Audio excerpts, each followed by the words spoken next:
కావాలి? షోల్డర్ కావాలి. 14 ఇంచెస్ కదా షోల్డర్ ఫుల్గా, దాన్ని 2 పార్ట్స్గా డివైడ్ చేస్తే 7 ఇంచెస్ పెట్టుకుందాం.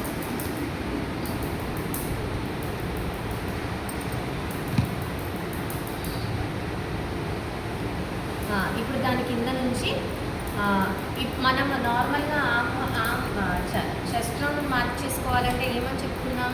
చెస్ట్ రౌండ్ బై 4 -1 దగ్గర చెస్ట్ రౌండ్ని 4 పార్ట్స్గా డివైడ్ చేసుకొని వచ్చిందంటే 1 ఇంచ్ తీసుకోమని. ఇప్పుడు అలా ఏం అక్కర్లేదు, అంటే మీకు అసలు ఎలా రావాలి అని తెలియడం కోసం చెప్పాము. షోల్డర్ ఎంత అయితే తీసుకున్నామో దాని కిందకి కూడా 7 ఇంచెస్ తీసుకోండి. అప్పుడు మీ ఆర్మ్ హోల్ అనేది సెట్ అయిపోతుంది.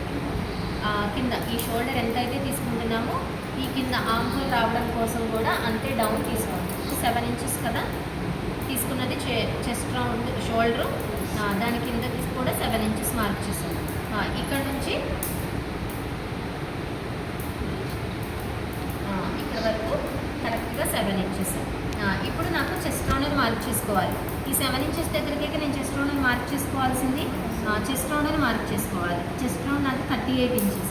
38 ఇంచెస్ని 4 పార్ట్స్గా డివైడ్ చేస్తే 9.5 అది మార్క్ చేశాను. ఇప్పుడు దీన్ని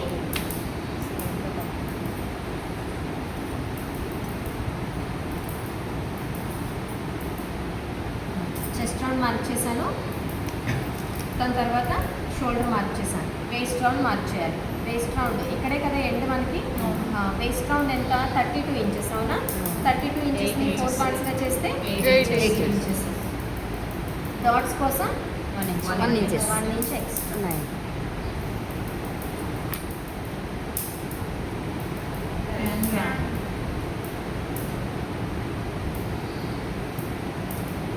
ఖర్చు కావాలిగా.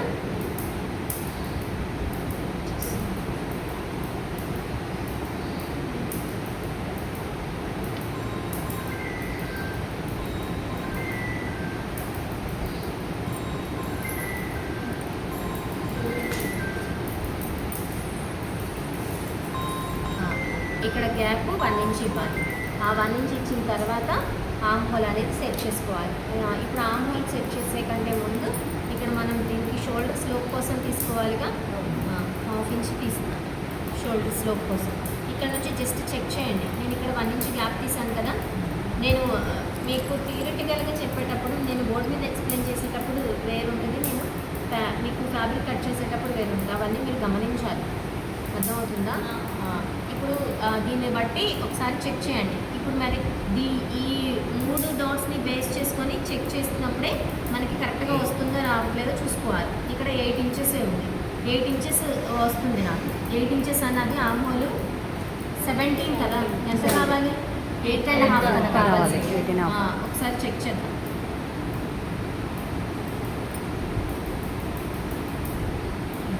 ఇక్కడ 1 ఇంచ్ తీసాను కదా, 3/4 ఇంచ్ తీస్తున్నా. కొంచెం కిందకి పెడుతున్నాను. అప్పుడు ఆర్మ్ హోల్ సెట్ అవుతుంది చూస్తాను.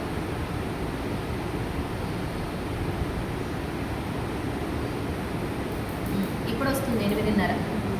ఇప్పుడు దాన్ని కిందకి దింపి ఇప్పుడు ఈ ఆర్మ్ హోల్ కర్వ్ స్కేల్ తోటి ఈ 3 ఇక్కడ ఇది, ఈ కిందది, ఈ డాట్, ఈ 3 కలిసే విధంగా ఇలా సెట్ చేసుకోవాలి.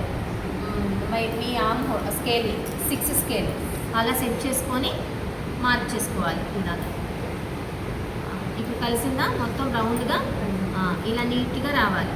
ఇప్పుడు దీని మీదనే ఒకసారి కొలవండి. అప్పుడు మీకు కరెక్ట్గా రావాలి. ఈ గీత మీదనే చెక్ చేయాలి. వచ్చిందా? వచ్చింది. ఆర్మ్ హోల్ కరెక్ట్గా 8.5 వచ్చింది. దాన్ని అలా పెట్టుకొని తీసేస్తాం. దాని తర్వాత ఏం కావాలి? ఇప్పుడు నెక్ విడ్త్ కావాలి. నెక్ విడ్త్ 3.5 కదా, అది 3.5 తీస్తారు. అది కూడా 3.5. 3 ఇంచెస్ కదా కిందకి. అవునా? 3 ఇంచెస్.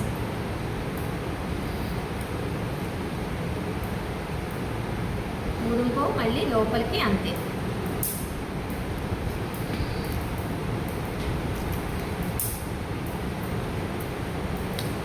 ఇది కూడా అంతే. ఇది తీసుకునేటప్పుడు కూడా మీకు ఇక్కడ ఇలా ఉన్న ఎల్ షేప్లో ఉన్నప్పుడే కదా మనం ఈ కర్వ్ని యూజ్ చేయగలం. అప్పుడు ఆ కిందది 2 కలిసే విధంగా చూసుకొని రౌండ్ అనేది డ్రా చేసుకోవాలి. బ్యాక్ పార్ట్ ఎలా ఉందో అలానే ఇక్కడ డ్రా చేశాను కదా నేను. ఆల్రెడీ బ్యాక్ పార్ట్లో కట్ చేసేసాను కదా.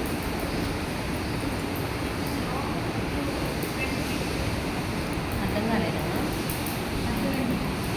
ఫ్రంట్ పార్ట్కి ఆల్రెడీ నేను స్లోప్ తీసేసాను కదా, అదే కదా నేను డ్రా చేసింది.